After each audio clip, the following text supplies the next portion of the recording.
Olá, caríssimo telespectador da Rede Século XXI. Obrigado pela sua audiência. Está começando mais um programa Eclésia.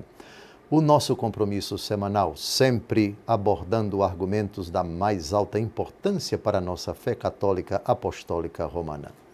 E desde o semestre passado, ano de 2023, já estamos há quase um ano com o nosso programa Eclésia. Sempre abordando algo relacionado diretamente à pessoa de nosso Senhor e Salvador Jesus Cristo. Sempre algo de Cristo. Desde o primeiro programa até hoje e vai continuar assim por um bom tempo. O argumento de hoje, o rebaixamento de Cristo.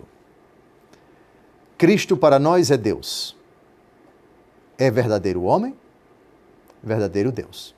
Deus verdadeiro de Deus verdadeiro, luz da luz, gerado, não criado, consubstancial ao Pai. A ideia de um Deus que se rebaixa na história da humanidade, ela, a rigor, existe na mitologia. Zeus, no ambiente grego, e tantos deuses que habitam no Olimpo, descem para falar com os homens, dialogam com os homens, fazem pactos com os homens. Isso não deixa de ser um rebaixamento. Todavia, é mito.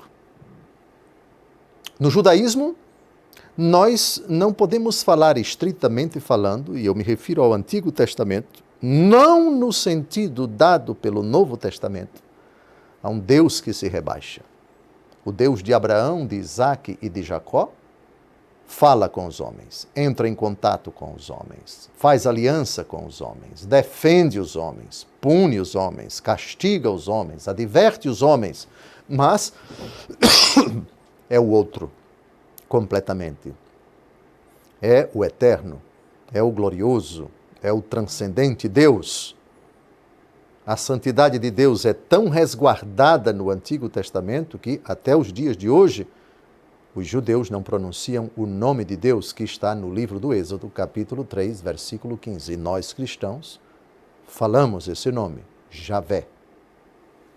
Mas a ideia de um Deus que, sem deixar de sê-lo, assume a natureza humana, essa ideia não existe no mundo judaico, não explicitamente está manifesta no Antigo Testamento, se bem que há indícios dessa realidade, o Verbo se fez carne e habitou entre nós, na verdade é uma novidade absoluta do Novo Testamento.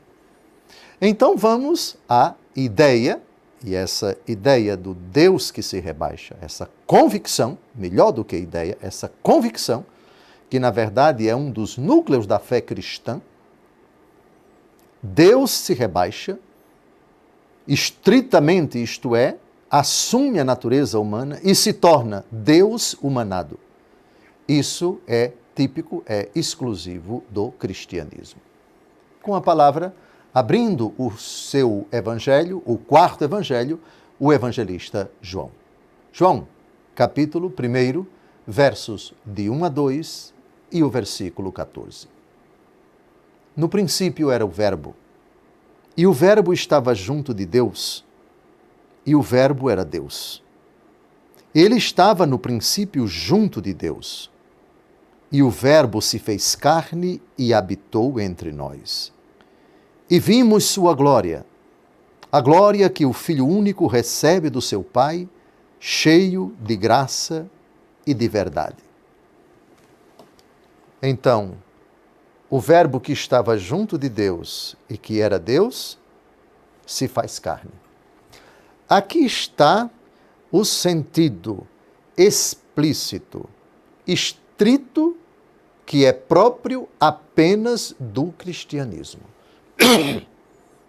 O Deus que habita em luz inacessível, se despoja de si sem deixar de ser o que sempre foi, Deus eterno, Deus grandioso, Deus glorioso, Deus abscôndito, Deus incomensurável e todos os outros predicados próprios do abismo e da imensidão, da transcendência e da glória inefável de Deus. Se rebaixou. O apóstolo Paulo, na primeira carta a Timóteo, capítulo 6, versos de 15 a 16, ele termina a sua carta, é o final dessa sua primeira carta, com um hino de louvor ao glorioso Cristo Jesus. O Deus que se encarnou é louvado como um Deus transcendente. Nós professamos que aquele que habita em luz inacessível se reclinou sobre nós. Humanou-se, ou humanizou-se, ou pequenizou-se, mas está sentado à direita do Pai. Qualquer aspecto da vida terrena de Jesus, do seu rebaixamento, do seu aniquilamento, redunda no fim da sua aventura terrena na glória. Mas entra na glória aquele que se rebaixou. Quem está sentado à direita do Pai é o Deus rebaixado, aniquilado, envergonhado, repugnado, rejeitado, insultado, blasfemado, morto, mas ressuscitado e elevado ao céu. Com a palavra, o apóstolo Paulo, 1 Timóteo 6, de 15 a 16. Jesus Cristo é o bem-aventurado e único soberano, Rei dos reis e Senhor dos senhores, o único que possui a imortalidade e habita em luz inacessível, a quem nenhum homem viu, nem pode ver. A ele, honra e poder eterno. Amém. É assim que termina a 1 Timóteo, um hino belíssimo. Mas vejam, o que se aplica aqui ao Filho, também se aplica ao Pai e ao Espírito Santo. A saber, o único soberano. Jesus é o soberano, mas Deus reina em toda a terra. É um refrão que se encontra muitas vezes no Antigo Testamento, e quando se fala de Deus, sem especificar se é o Pai, o Filho e o Espírito Santo, esse atributo se aplica às três pessoas da Trindade. Portanto, o Filho é soberano, como as outras duas pessoas da Trindade são soberanas, e, no entanto, não são três soberanos, mas um único soberano que é Deus. Rei dos reis e Senhor dos senhores também é um título que, guardadas as devidas proporções e reservada a encarnação e aquilo que só coube ao Filho fazer em decorrência da encarnação, também Rei dos reis e Senhor dos senhores se aplica ao Pai e se aplica ao Espírito Santo. O único que possui a imortalidade. O Pai é imortal, o Espírito Santo também é imortal. Portanto, esses títulos com os quais o apóstolo Paulo termina 1 Timóteo são aplicados, guardadas as devidas proporções, tirando a encarnação que é própria do Filho, pois só ele se encarnou, a todas as pessoas da Trindade, a quem nenhum homem viu nem pode ver. Interessante. No capítulo 14 do Evangelho segundo João, o que é que São Filipe, um dos apóstolos, pede a Jesus? Mostra-nos o Pai, e isso nos basta. Qual foi a resposta de Jesus? Filipe, quem me vê, vê o Pai. Jesus é invisível? Sempre foi. Porque, atenção, nenhum homem viu nem pode ver, é uma característica de Deus na unidade de sua essência. Ninguém jamais viu o Pai, como ninguém jamais viu o Filho, como ninguém jamais viu o Espírito. Todavia, o Filho se encarnou. O Filho é, diz o apóstolo Paulo, a imagem visível do Deus invisível. É a encarnação que torna alguém da Trindade visível, e esse alguém não é a pessoa do Pai. Esse alguém não é a pessoa do Filho, é do Espírito, é a pessoa do Filho. Portanto, lembram quando Moisés quis ver Deus e Deus disse: ninguém pode me ver e permanecer vivo? E o Senhor Deus passa e Moisés, na frente de Moisés, e Moisés vê Deus pelas costas. Ou seja, ele vê Deus na medida da capacidade da sua fé Ele enxerga Deus confusamente, diz a primeira aos Coríntios, capítulo 15. Agora vemos confusamente o que foi que Moisés viu quando o texto diz que ele viu o Senhor face a face. Ele viu confusamente, ele viu pela fé, mas não imediatamente. Isso, a visão beatífica, é uma prerrogativa para quem se encontra na glória ou para quem um dia vai participar dela. Repito, nenhum homem viu, nem pode ver, a não ser que Deus permita. Em vossa luz contemplamos a luz. É uma frase muito bonita de um salmo. Deus nos dá a capacidade de vê-lo. Com nossas próprias capacidades não temos condições de ver Deus. E veremos sempre na luz que Ele nos dá. Em vossa luz contemplamos a luz. Estamos a menos de 1 minuto do final do nosso primeiro bloco. No segundo bloco, nós vamos ver uma frase misteriosa de Jesus, João capítulo 3, versículo 13. Ninguém subiu ao céu, senão aquele que desceu do céu, o Filho do Homem que está no céu. Jesus disse isso a Nicodemos, aqui na terra. Ninguém subiu ao céu, senão aquele que desceu do céu. Quem desceu do céu? O Filho do Homem, que está no céu. Jesus, falando para Nicodemos aqui na terra, diz que ele, Jesus, está no céu. Que frase misteriosa, que frase fantástica.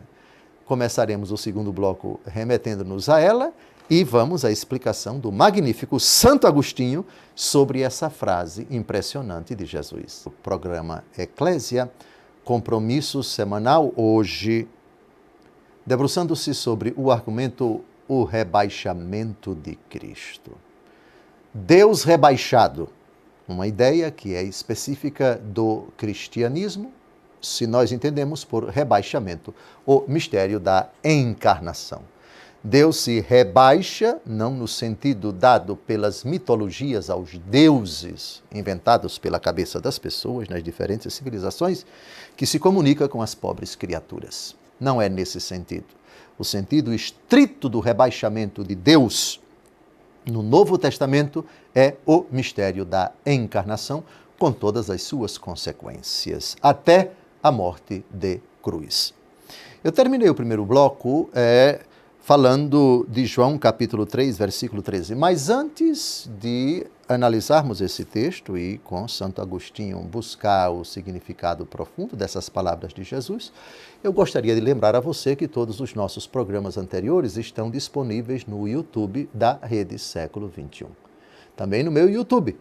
Peço, Dom José Francisco Falcão, peço a você que deixe o seu like no vídeo e também compartilhe com seus amigos. Também não se esqueça de se inscrever em nosso canal para ser notificado das nossas próximas transmissões e novos conteúdos. Como eu já disse, eu tenho um canal no YouTube e você pode se inscrever lá também. Basta buscar pelo meu nome, Dom José Francisco Falcão. Agora vamos ao capítulo 3 do Evangelho segundo João, texto já citado no final do primeiro bloco. É Jesus dialogando com Nicodemos. Um diálogo de extrema importância para a nossa fé, para compreendermos o mistério do batismo, o mistério da encarnação. Tanto Deus amou o mundo que enviou o seu Filho para que todo que nele crê não pereça, mas tenha a vida eterna. Isso é no versículo 16. Mas o versículo que eu quero citar é o 13. Com a palavra, dirigindo-se a Nicodemos, o Senhor Jesus. Ninguém subiu ao céu, senão aquele que desceu do céu, o Filho do Homem que está no céu. Interessante, Jesus aqui na terra, encarnado, falando com Nicodemos sobre si. Ninguém subiu ao céu, senão aquele que desceu do céu. Ninguém subiu ao céu, o mistério da ascensão de Jesus que ainda não se realizou. Senão aquele que desceu do céu, o mistério da encarnação. O Filho do Homem que está no céu. Aquele que desceu e que ainda está aqui falando com você, Nicodemos, é aquele que está no céu agora. Como? Aquele que está aqui é aquele que está lá? Aquele que desceu é aquele que nunca saiu? Sim. Aquele que desceu é aquele que sempre esteve. Aquele que está aqui é aquele que está lá. Aquele que desceu é aquele que nunca desceu. Mas, Dom José, o senhor falou... Repare bem no que o senhor falou. Aquele que desceu é aquele que nunca desceu? Claro. Deus, que habita em luz inacessível. A ideia absoluta, estrita de descer não existe para ele. Não. Como Deus que habita em luz inacessível é onipresente e pode descer, descer para onde se ele está em toda parte? Agora, entende-se, desceu, no sentido de ele criou. Quando Deus se debruça sobre aquilo que não é ele, e aquilo que não é ele nunca será igual a ele, então está abaixo dele. Logo, qualquer vínculo entre ele e aquilo que é fora dele, que foi criado por ele, é uma, aspas, descida. A criação é uma descida de Deus, é um rebaixamento de Deus. Deus se reclina sobre aquilo que ele cria. E Deus cuida da criação. É um reclinar-se. E Deus se encarna. É um reclinar-se. Então vejam, nunca desceu, porque em absoluto, Deus não pode descer para canto nenhum. Nem também pode subir, porque acima dele não existe nada. Subir e descer são ideias relativas à criatura que é obra de Deus e há algum vínculo de Deus com ela. Portanto, o Filho que desceu do céu, que se encarnou, mas se encarnou sem deixar de ser Deus, portanto, sem deixar de nunca ter descido. Nunca desceu porque é Deus. Desceu porque se debruçou sobre a natureza humana, assumindo-a. O Filho do Homem que está no céu. Isto é, desceu quem está aqui, mas quem está aqui nunca desceu porque está no céu. Portanto, nunca desceu porque, em absoluto, Deus nem sobe nem desce. E desceu em relativo porque ele assumiu a natureza humana, portanto, rebaixou-se. Aliás, no credo, nós temos subir e descer. Você lembra onde estão esses verbos? Ele padeceu e foi sepultado, desceu à mansão dos mortos, depois ressuscitou ao terceiro dia, subiu ao céu, onde está sentado à direita de Deus Pai Todo-Poderoso. Propriamente, o verbo que se encarnou, desceu. E desceu se encarnando no ventre da Virgem. Desceu nascendo pobrezinho em Belém. Desceu vivendo ocultamente em Nazaré da Galileia. Desceu se humilhando a suportar as perseguições, as incompreensões, os insultos, os escárnios, a maldade, a perversidade dos seus adversários. Desceu até a cruz, desceu à mansão dos mortos. Pronto. Agora é só ser elevado. Subiu. Santo Agostinho, por favor, nos ajude a entender essa frase impressionante de Jesus, que é uma prova indiscutível da sua divindade. Comentário ao Evangelho segundo João, tratado 12, parágrafo 8º. Vejam, mais uma vez, porque eu sou apaixonado por esse bispo. Aspas. Ele estava aqui e estava no céu. Estava aqui pela carne, estava no céu pela divindade. Ou melhor, estava em toda parte pela divindade. Nasceu de uma mãe, sem deixar o pai. Reconhecem-se assim os dois nascimentos de Cristo. Um divino, o outro humano. Um mediante o qual seríamos criados, outro mediante o qual seríamos recriados. Ambos admiráveis. O primeiro, sem mãe. Este último, sem pai. Fecha aspas. Eu posso não ser apaixonado por esse bispo? Que inteligência impressionante! Agora você entende. A frase do Senhor Jesus. Preste atenção nos tempos dos verbos. João 3,13. Ninguém subiu ao céu, senão aquele que desceu do céu, o Filho do Homem, que está no céu. Desceu sem nunca ter podido descer. E permaneceu sem poder descer, descendo. Um aspecto, a divindade. O outro aspecto, a humanidade. Isso é o Senhor Jesus. Que riqueza! Dito isso, agora nós podemos compreender Há algumas expressões fortes do apóstolo Paulo na carta aos Filipenses, capítulo 2, versículos de 6 a 11. Sendo ele de condição divina, não se prevaleceu de sua igualdade com Deus, mas aniquilou-se a si mesmo, assumindo a condição de escravo e assemelhando-se aos homens, e sendo exteriormente reconhecido como homem, humilhou-se ainda mais, tornando-se obediente até a morte e morte de cruz.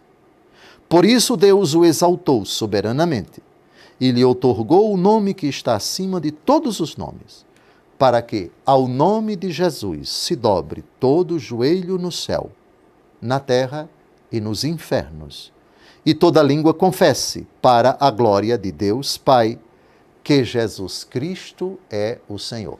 Esse chamado hino cristológico do apóstolo Paulo mostra bem os dois movimentos. O movimento do rebaixamento e o movimento da elevação. É óbvio que vocês já imaginam qual é o tema do próximo encontro. Se agora falamos do rebaixamento, vocês já podem imaginar o título do próximo encontro. Mas eu não vou dizer, descubra você.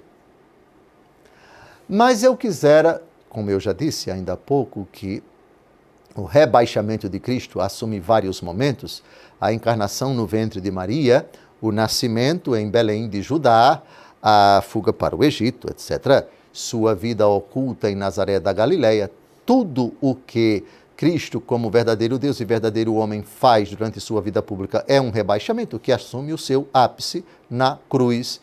E ainda, morto, ele se rebaixa ainda mais, desceu, rebaixou-se à mansão dos mortos. Mas o texto fantástico, assustador e que descreve com minúcias o rebaixamento de Cristo no Calvário é Isaías 53, de 2 a 5. Cresceu diante dele como um pobre rebento, enraizado numa terra árida. Não tinha graça nem beleza para atrair nossos olhares, e seu aspecto não podia seduzir-nos.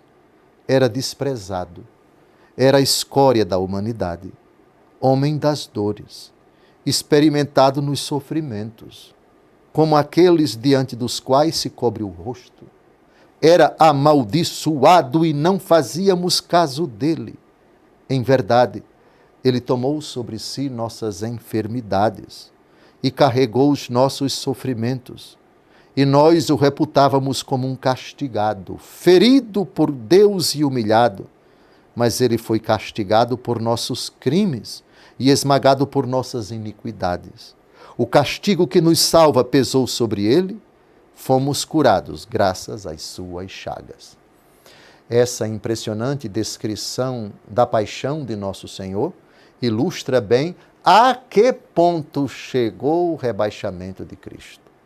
Ao cúmulo de ser tratado uma escória da humanidade. O programa Eclésia, dedicado ao tema do rebaixamento de Cristo. Deus rebaixado, em absoluto, uma ideia que sem a fé é loucura. Se por Deus nós entendemos um ser transcendente, incomensurável, poderoso, onisciente, onipotente e onipresente. Mas é nisso que reside o poder de Jesus. Ele se rebaixa até ao extremo de morrer na cruz e ainda morto, descer à mansão dos mortos, que consiste a glória, a honra, o poder e o domínio que ele, com o Pai e com o Espírito Santo, detém por toda a eternidade. É assim que termina a 1 Timóteo, capítulo 6, versos de 15 a 16, um hino cristológico belíssimo, aqui já lido e comentado. A 2 Coríntios, capítulo 8, versículo 9, tem uma frase que eu julguei bastante oportuna para ilustrar o rebaixamento de Cristo, traduzido aqui numa palavra pobreza. Um rico que se torna pobre. E é de fato, vejam, do ponto de vista social, econômico, antropológico, social, Uma pessoa que ocupa aqui uma posição de destaque na sociedade pela sua riqueza, pelo seu patrimônio, pela sua fortuna, e chega a perder tudo, se diz o quê?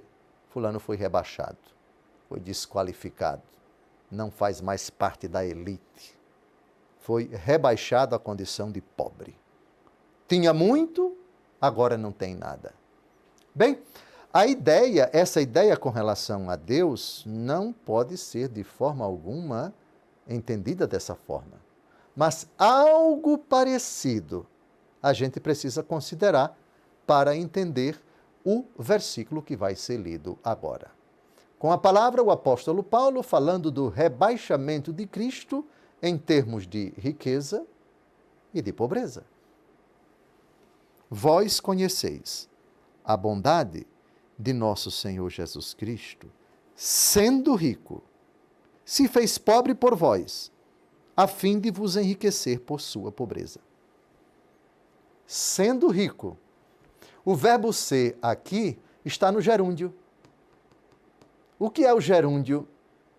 É um presente continuado, sendo, cantando, comendo, dormindo, falando, chorando, rezando. Entenderam aqui o tempo gerúndio? Significa um presente continuado, sendo rico. Ou seja, o texto não diz ele deixou de ser rico. O texto disse sendo rico. Sendo rico, se fez pobre por vós. Portanto, é um pobre que nunca deixou de ser rico. Porque é um Deus que se rebaixa, mas nunca deixou de ser Deus. Ficou claro? Então, sendo rico, se fez pobre por vós, a fim de vos enriquecer por sua pobreza. Ele é rico em absoluto, mas jamais poderia nos enriquecer se ele não se fizesse pobre. Porque é precisamente sendo pobre que ele nos enriquece com sua pobreza. Mas onde está a pobreza de Cristo? Está no céu? Não, está na cruz.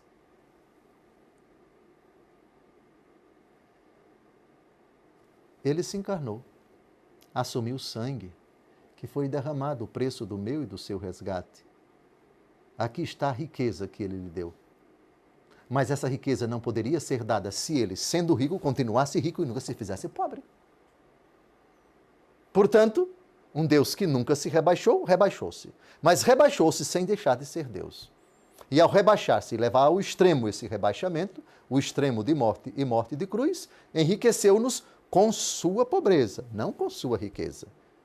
Não podemos receber nada de Deus na sua riqueza em absoluto, se essa riqueza, sem deixar de sê-la, assume a pobreza e vai ao extremo de pagar o preço do nosso resgate. Sim, é um mistério que me espanta, é um mistério que me extasia, mas é a mais absoluta verdade. Agora vamos pedir a ajuda de Santo Agostinho, sempre ele, no Sermão 92, parágrafo 2.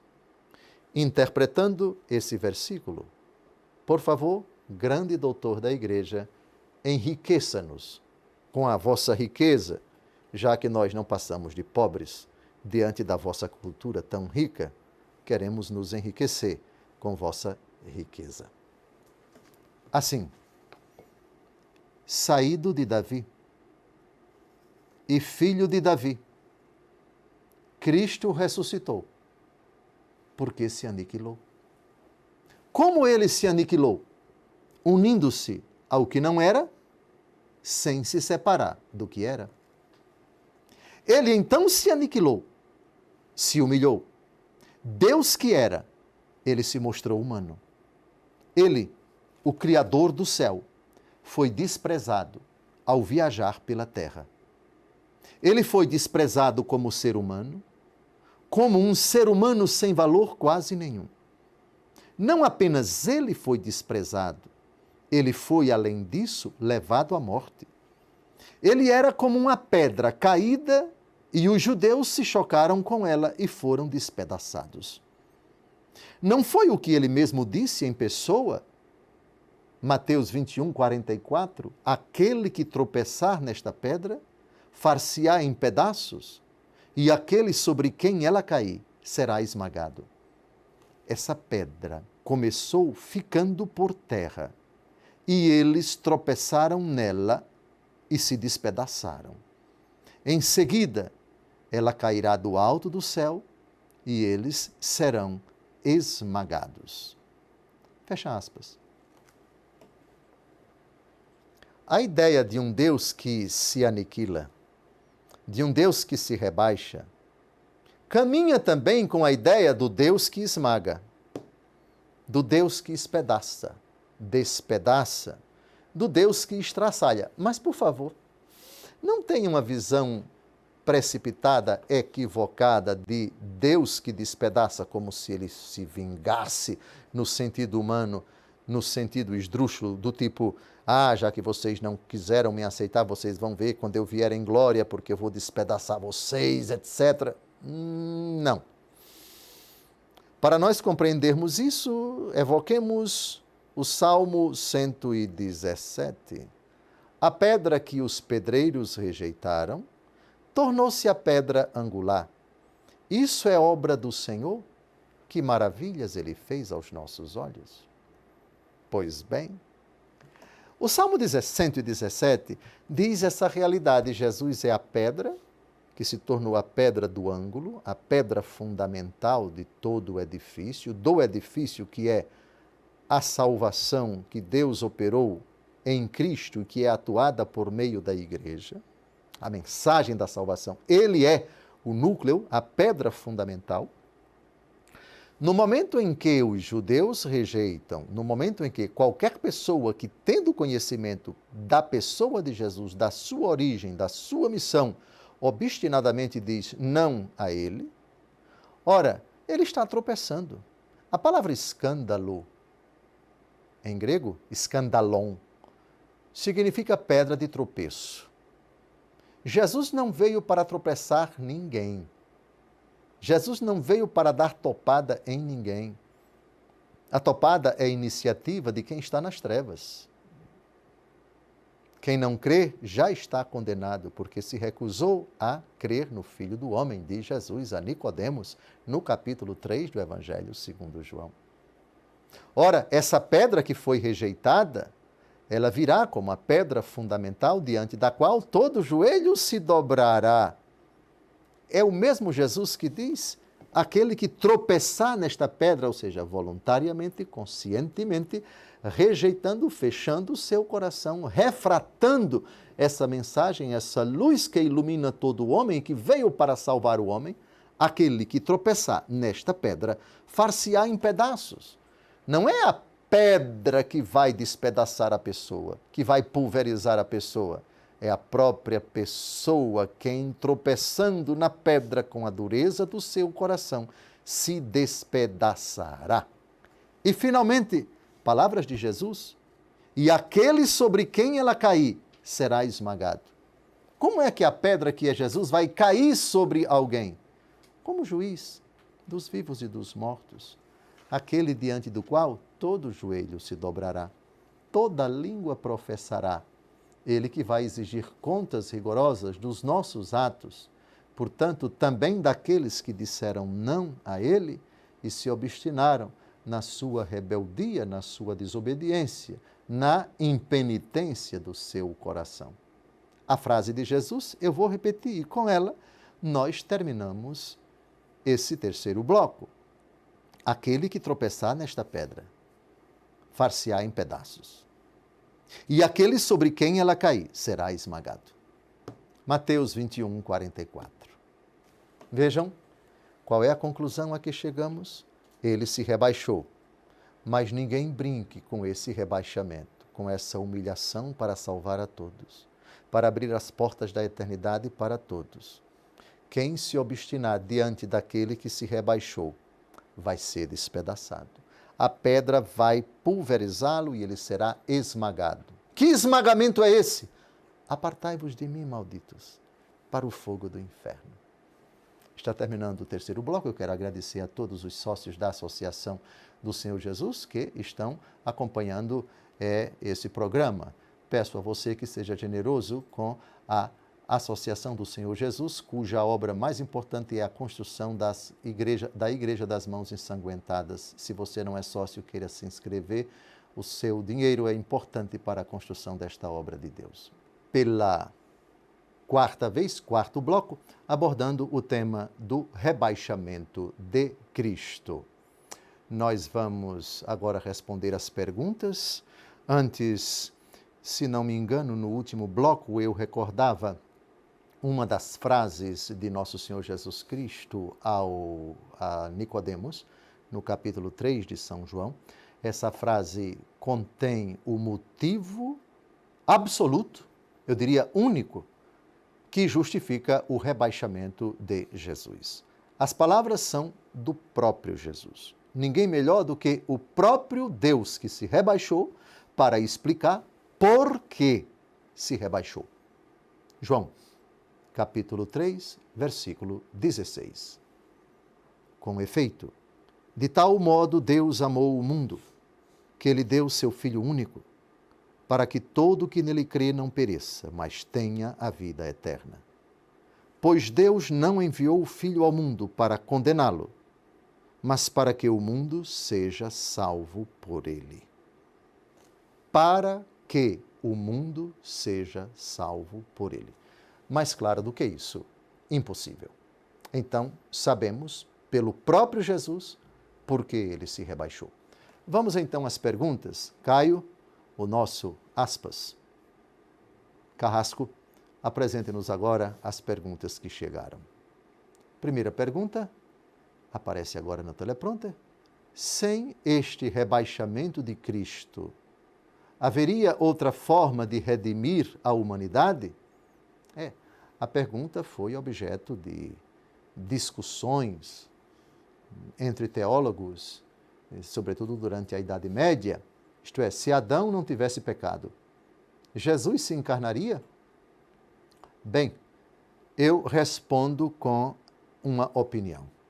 É difícil você emitir uma opinião e acertar. Acertar ao emitir uma opinião sobre aquilo que não aconteceu, já que o que aconteceu foi outra coisa. Pois é, vou emitir uma opinião e emito a minha opinião respeitando as opiniões diferentes, as palavras de Jesus na instituição da Eucaristia. Este é o cálice do meu sangue, o sangue da nova e eterna aliança, derramado por vós e por todos para a remissão dos pecados. Jesus se rebaixou para remitir os pecados, para perdoar os pecados, e isso acontece com o seu sangue derramado. Derramado por vós e por todos, para a remissão dos pecados. Se Deus não assume a natureza humana, ele não redime a humanidade, porque a forma que ele escolheu para redimir a humanidade foi derramando o seu sangue.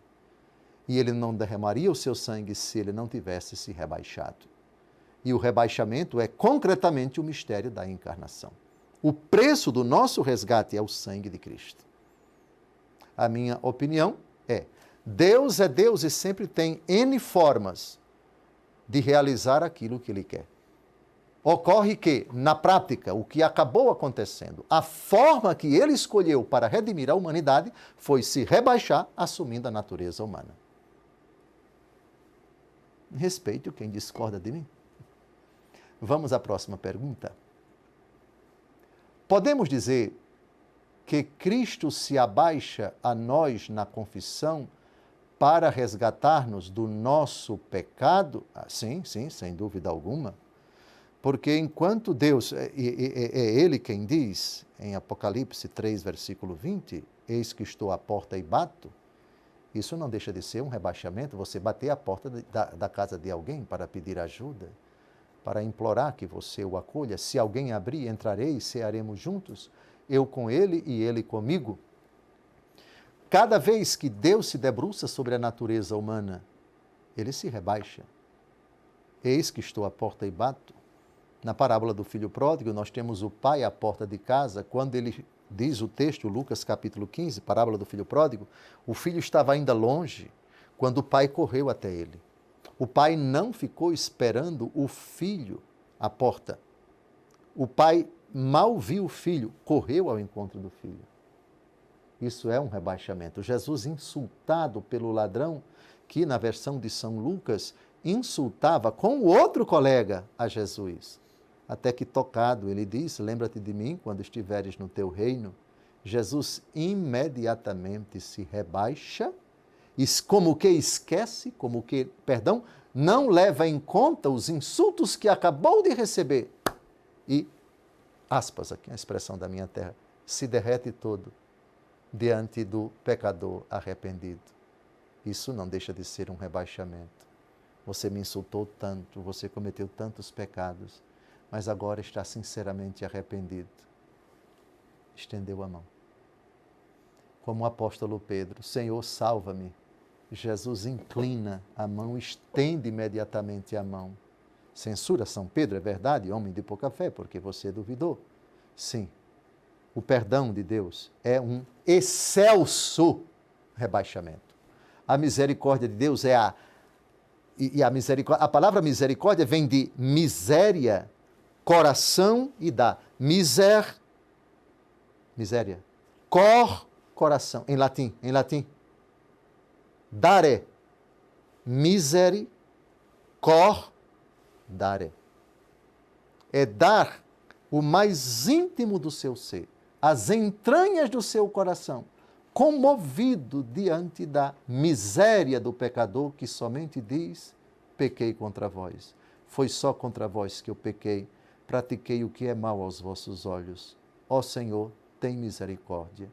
Aqui está o rebaixamento. A resposta, minha irmã, é absolutamente e totalmente e completamente sim. É um rebaixamento. Terceira pergunta: a Eucaristia é o modo atual de rebaixamento de Cristo? Sim, não é a única forma, mas é uma das mais ínclitas. Alguém já dizia que 3 são as maravilhosas manifestações do rebaixamento de Cristo. 4. No ventre de Maria, na manjedoura, no Calvário e na Eucaristia. Debaixo das aparências do pão e do vinho, ali se encontra Deus humanado, corpo, sangue, alma e divindade de nosso Senhor e Salvador Jesus Cristo, tão pequeno, tão humilde, tão simples, tão, eu diria, silencioso, e quando não o procuramos, tão desprezado, aguardando a nossa visita, alegrando-nos quando dobramos os nossos joelhos diante do que, humanamente falando, é apenas um pedaço de pão. Mas não é. É o Deus glorioso, ali rebaixado, escondido, protegido no sacrário. Que rebaixamento! Sim, a resposta é absolutamente sim. É um dos rebaixamentos que mais comovem o nosso coração. O mistério do Augustíssimo corpo, sangue, alma e divindade de nosso Senhor e Salvador Jesus Cristo. Falta ainda uma pergunta. E Pentecostes, configurando-se como a descida do Espírito Santo e transformando-nos em templos do Espírito Santo, pode-se considerar um rebaixamento de Deus? Ah, sem dúvida alguma, porque é o Espírito que é dado. Na carta aos Romanos, capítulo 5, versículo 5, o apóstolo Paulo diz: a esperança não decepciona, porque o amor de Deus foi derramado em nossos corações pelo Espírito Santo que nos foi dado. O que me chama a atenção é o verbo no particípio, derramado. Ora, derramar não deixa de ser um rebaixamento. Se você derrama, supõe que o líquido está numa posição superior e foi derramado para uma posição inferior. Está claro? Então, Romanos 5,5. O Espírito foi derramado em nossos corações. Aliás, vale a pena a gente citar aqui agora o relato de Pentecostes, versículos de 2 a 3, Atos capítulo 2. O relato de Pentecostes, para responder à pergunta da senhora. Acho que já respondi, mas apenas para ilustrar. Chegando o dia de Pentecostes, estavam todos reunidos no mesmo lugar. De repente veio do céu um ruído, como se soprasse um vento impetuoso, e encheu toda a casa onde estavam sentados. Apareceu-lhes, então, uma espécie de línguas de fogo que se repartiram e pousaram sobre cada um deles. Pousaram. O verbo lembra o quê? Em linguagem aeronáutica, no aeroporto vocês sabem o que significa pouso, não sabem? Algo que está voando e que chega ao nível da terra e coloca as rodas e desliza na pista até parar. Pouso.